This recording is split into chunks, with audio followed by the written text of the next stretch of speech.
दोस्तों, ये कहानी मुझे शेयर की है गोवा के रहने वाले नरेंद्र जी ने और ये इनकी कहानी का सेकंड पार्ट होने वाला है। अगर आपने इस कहानी का फर्स्ट पार्ट नहीं देखा है तो सबसे पहले डिस्क्रिप्शन में इसका लिंक दिया हुआ है, उस पर क्लिक करके उस पार्ट को देखिए ताकि आपको ये कहानी अच्छे से समझ में आ सके। तो चलिए बढ़ते हैं आज की इस कहानी की ओर। आप देख रहे हैं बैक हॉरर केपी चौधरी के साथ।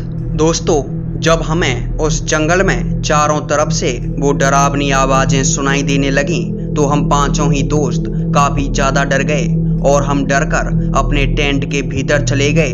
और हम पांचों के टेंट के भीतर जाते ही उन आवाजों का आना एकदम से बंद हो गया और ये देखकर हम पांचों ही दोस्त काफी ज्यादा हैरान थे।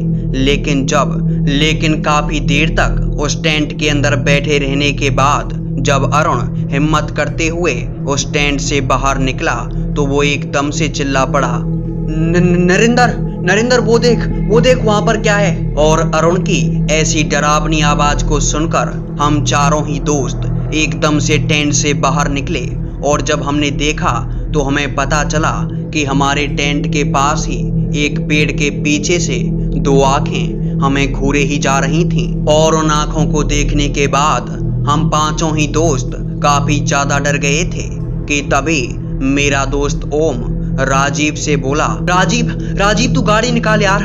और ओम का इतना कहना ही था कि हम पांचों ही दोस्त हमारी कार की तरफ भाग दिए।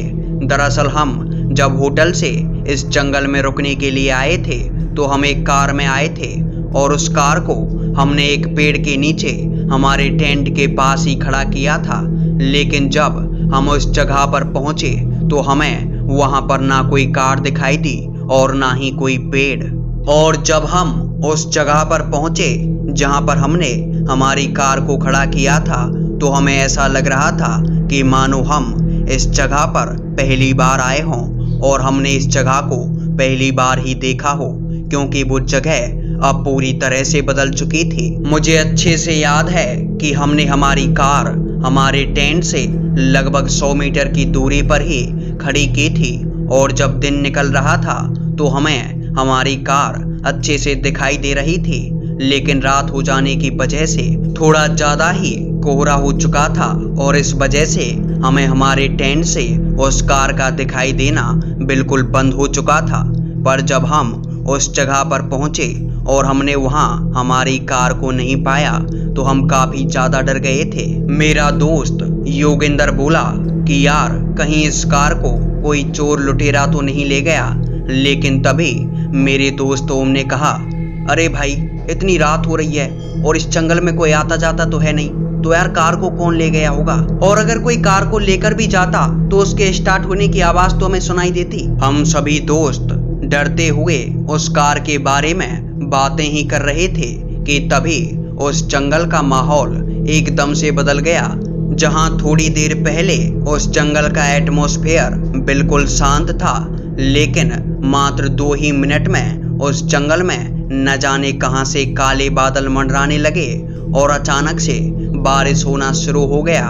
और बारिश होते ही हम सभी दोस्त एकदम से अपने कैंप की तरफ भागे। लेकिन जब हम वहां पर पहुंचे जहां पर हमने हमारा कैंप लगाया हुआ था, वहां पर कुछ सुनसान सी जगह थी और केवल झाड़ियां ही झाड़ियां हमें दिखाई दे रही थी, यानी कि हमारा कैंप भी बिल्कुल गायब हो चुका था। और ये बात हमें काफी ज्यादा डरा देने वाली थी। और जब हमें हमारा कैंप उस जगह पर दिखाई नहीं दिया तो हम पांचों ही दोस्त आपस में बातें करने लगे कि आखिर 2 ही मिनट में ये कैंप कहाँ चला गया। और आप सोच ही सकते हैं कि उस टाइम पर हम पांचों ही दोस्त कितना डरे हुए होंगे। उस समय पर हम सभी दोस्त इतना ज्यादा डरे हुए थे कि बारिश हो रही थी और उस टाइम पर ठंडी का मौसम था, लेकिन फिर भी हम पांचों ही दोस्तों को पसीने आ रहे थे और हम सभी बारिश के पानी से ज्यादा तो पसीने से भीगे हुए थे। हम सभी दोस्त काफी ज्यादा डर चुके थे। मेरा दोस्त अरुण, जिसकी वजह से हम इस जंगल में आए थे, वो चीख चीख कर कह रहा था कि हमने इस जंगल में आकर बहुत बड़ी गलती कर दी है, क्योंकि लोगों ने जैसा कहा था ये जंगल उससे भी ज्यादा हॉन्टेड है और हम सभी को जितना जल्दी हो सके इस जंगल से बाहर निकलना होगा। हम सभी दोस्तों के बातें करते ही करते वो बारिश काफी ज्यादा तेज हो गई और हम सभी अपना सर छुपाने के लिए एक पेड़ के नीचे जाकर खड़े हो गए कि तभी हमें बिजली कड़कती हुई नजर आई और बिजली की लाइट से हमें एक पेड़ के नीचे एक इंसान खड़ा हुआ दिखाई दिया, जो कि हाथ के इशारे से हमसे कुछ कहने की कोशिश कर रहा था। उस आदमी को देखकर हम पांचों ही दोस्त काफी ज्यादा डर गए थे, लेकिन जब दोबारा से बिजली कड़की तो फिर वही इंसान हमारी तरफ उंगली करते हुए हमें दिखाई दिया। वो इंसान काफी ज्यादा डरावना था, क्योंकि उसके बाल उसके मुंह तक आए हुए थे और उसने कुछ काले रंग के कपड़े पहने हुए थे। और जब भी बिजली कड़कती थी तो वो इंसान हमें साफ साफ दिखाई देता था और वो बार बार अपने हाथ को हमारी तरफ किए जा रहा था। हम सभी दोस्तों ने जब पीछे मुड़कर देखा तो हमें पता चला कि हमारी गाड़ी हमारे ठीक पीछे ही खड़ी हुई है और हम सभी दोस्त हमारी कार को हमारे पीछे खड़ा देख काफी ज्यादा खुश हुए और हम एकदम से हमारी कार की तरफ भागे। हमने कार की खिड़कियां खोली और उसके बाद हम कार में बैठ गए कि तभी ओम ने मुझसे कहा, नरेंद्र तू गाड़ी तेज चला और चल जल्दी से जंगल से बाहर निकलते हैं यार। और इसके बाद जब मैंने अपनी कार को स्टार्ट करना चाहा तो वो कार स्टार्ट ही नहीं हो रही थी और इस बात से हम सभी दोस्त काफी ज्यादा डर गए थे कि आखिर ये कार स्टार्ट क्यों नहीं हो रही है। और मैं कार को स्टार्ट करने की कोशिश ही कर रहा था कि एकदम से मेरी नजर कार के शीशे पर गई और जब उस शीशे में मैंने पीछे की तरफ देखा तो मुझे दिखाई दिया कि हमारी कार के अंदर काफी सारे लोग बैठे हुए हैं और वो लोग मेरे दोस्तों के कंधों और सिर पर बैठे हुए थे और वो काफी ज्यादा जोर जोर से हंसे जा रहे थे। उनकी आवाज तो मुझे सुनाई नहीं दे रही थी, लेकिन उनके चेहरों को देखकर ऐसा लग रहा था कि मानो वो सभी जोर जोर से ठहाके लगाकर हंस रहे हों। तभी मैंने एकदम से पीछे मुड़कर देखा, लेकिन जब मैंने पीछे देखा तो कार में बस मेरे दोस्त ही थे, उनके अलावा वहां पर कोई भी नहीं बैठा हुआ था।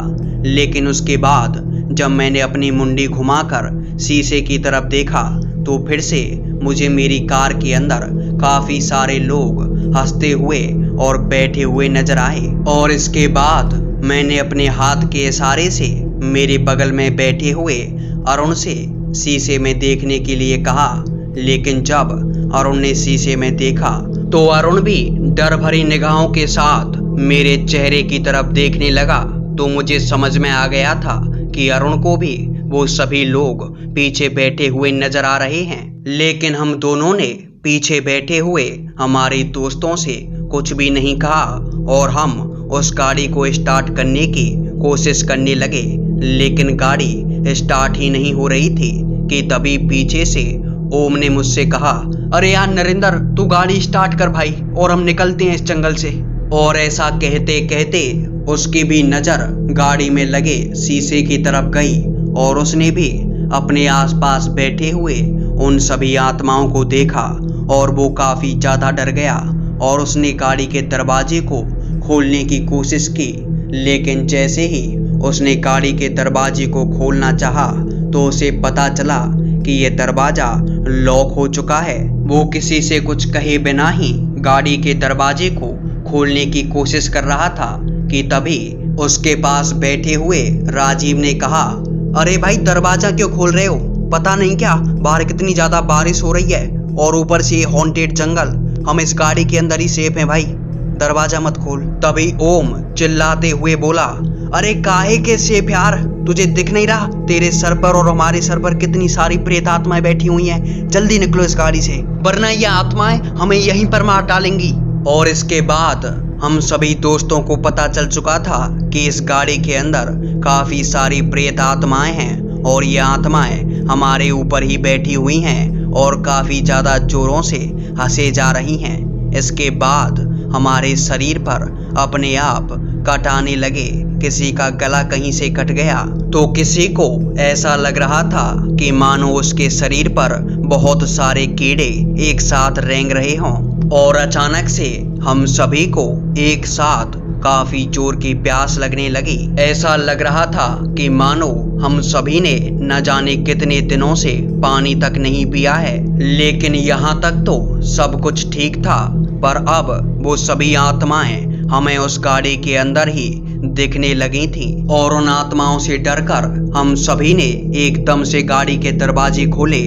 और हैरानी की बात तो ये थी कि अब की बार वो दरवाजे आसानी से खुल गए थे और हम सभी दोस्त कार से बाहर निकलकर जंगल की तरफ अलग अलग दिशाओं में भाग गए। इसके बाद मुझे उन चारों दोस्तों का नहीं पता कि उनके साथ आखिर क्या हुआ था, लेकिन जब मैंने अगली सुबह पुलिस को कॉल किया और अपने दोस्तों को ढूंढने के लिए उस जंगल में भेजा तो मुझे चारों ही दोस्त मिल तो गए, लेकिन वो अब भी कुछ भी सोचने समझने या फिर कहने की हालत में नहीं हैं। या फिर सीधा सीधा यूं कहूं कि वो चारों ही दोस्त पागल हो चुके हैं। मुझे ये तो नहीं पता कि उन चारों के साथ जंगल में ऐसी क्या घटना हुई थी कि वो चारों ही लोग पागल हो गए, लेकिन मुझे अपना पता है जब मैं उस गाड़ी से दूर भागा तो थोड़ी दूर भागने के बाद ही मुझे जंगल में कुछ बच्चे दिखाई दिए थे और वो बच्चे अपनी मुंडी नीचे करके मेरी तरफ बढ़ रहे थे। और हैरानी की बात तो ये थी कि वो बच्चे मेरी तरफ बढ़ते बढ़ते अपने पेट को बीच से फाड़कर उसमें से मांस निकाल कर खा रहे थे और उनके हाथ खून से सने हुए थे। और ऐसा खौफनाक नज़ारा देखकर मैं उसी जगह पर बेहोश हो गया था। और इसके बाद जब मेरी आंखें खुली तो मुझे मेरे पास ही मेरा कैंप और उसी जगह पर जिस जगह पर मेरी गाड़ी खड़ी थी वही मेरी गाड़ी खड़ी हुई नजर आई, लेकिन वहाँ मुझे मेरा कोई भी दोस्त नजर नहीं आया। और इसलिए मेरे दोस्तों को ढूंढने के लिए मैंने पुलिस की हेल्प ली। मुझे मेरे चारों ही दोस्त वैसे तो सही सलामत मिल गए, लेकिन उनकी मानसिक स्थिति बिल्कुल बिगड़ चुकी थी और आज भी मेरे सभी दोस्त ऐसे ही हैं। वो सभी पागल हो चुके हैं और हॉस्पिटलों में उनका इलाज चल रहा है। जब जंगल से लौटने के बाद ये घटना मैंने अपने परिवार वालों को बताई तो मेरे माता पिता ने बताया कि हमारा पूरा ही परिवार काली माँ का उपासक है और उनकी पूजा प्रार्थना करता है। शायद इसी वजह से काली माँ ने मुझे पागल होने से बचा लिया था। तो दोस्तों, ये थी नरेंद्र जी की कहानी। अगर आप भी अपनी कहानी मेरे साथ शेयर करना चाहते हैं तो आप मुझे मेरी ईमेल आईडी के माध्यम से या फिर मेरी इंस्टा आईडी के माध्यम से अपनी कहानी मेरे साथ शेयर कर सकते हैं। हो सकता है कि अगली वीडियो आपकी कहानी के साथ ही बन रही हो।